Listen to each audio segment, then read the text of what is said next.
Is MEE6 worth it in 2026 or not? You ever joined a Discord server with auto moderation, leveling systems, and custom roles?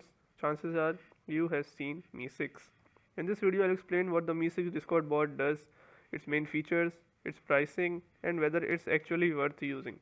So, what is MEE6?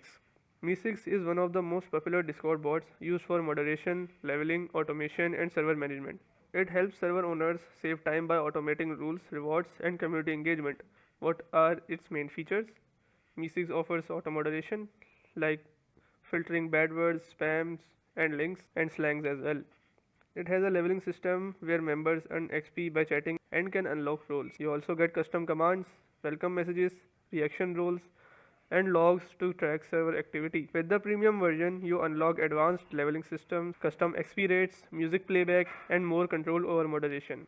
MEE6 has a free version but has paid versions as well. Many popular features are locked behind premium, which can feel expensive for small servers. Some users also complain about limited customizations without paying, so MEE6 is worth it if you want an easy all-in-one bot with minimal setups. But if you want fully free or highly customizable bots, there are alternatives. So yes, MEE6 is powerful but only worth it if you're okay with paying for premium features. So this is Discord MEE6 bot. So yes, this was it for today's video, and if you like this guide, consider subscribing, leave a like, comment, and thanks for watching.